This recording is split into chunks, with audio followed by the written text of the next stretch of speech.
A New Bedford man wanted in connection with a deadly shooting last year is in custody tonight.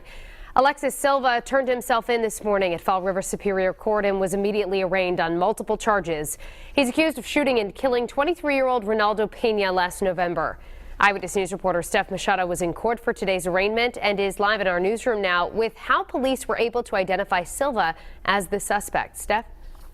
Well, I spoke to victim Ronaldo Pena's mother today. She said she is happy that her son's alleged killer is off the street 4 months and a day after he was shot to death.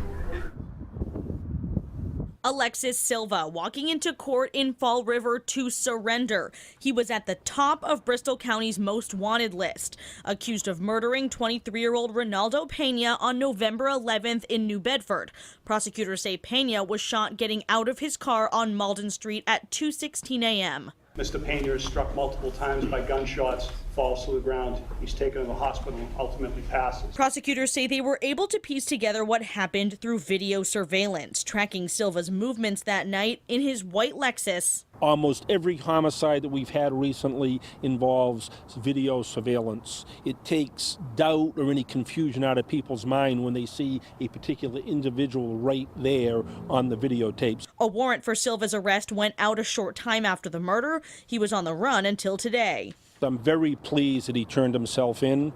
It avoids expending unnecessary resources to track him down and also the potential for violence as he continued to avoid apprehension. Silva pleaded not guilty to the 5-count indictment against him. Prosecutors declined to comment on a motive. Ronaldo Pena's mother tells me her son would have turned 24 earlier this month. She says he was a positive person and had big dreams. He was training to be a ship captain at the time of his death. And Silva was held without bail today. His defense attorney argued the Commonwealth's case is weak and circumstantial. Prosecutors say they have not yet recovered the firearm allegedly used in this murder, but they say they found gunshot residue in Silva's car. I'm Steph Machado, Eyewitness News. A murder suspect who was at large for months is in custody tonight. We broke at noon that Alexis Silva turned himself in.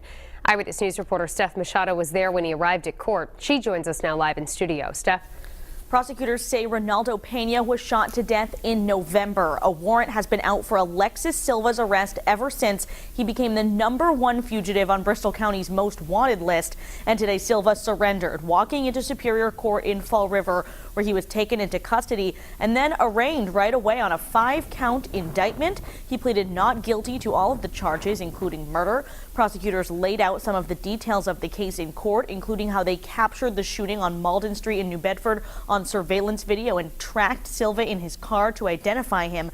The Bristol County District Attorney, Tom Quinn, says this is the 3rd fugitive in custody since his office launched a new Most Wanted page last month. I'd be very surprised if our fugitive initiative launched last month was not a factor in him turning himself in. Several people have been arrested. Another fugitive was arrested in Vermont for stealing from his father.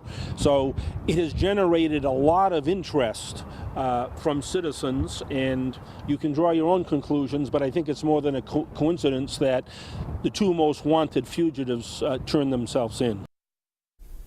And Ronaldo Pena's mother tells me she's happy Silva is off the street. Her son would have been 24 earlier this month. She said he was training to be a ship captain at the time he was killed. I'm Steph Machado, Eyewitness News.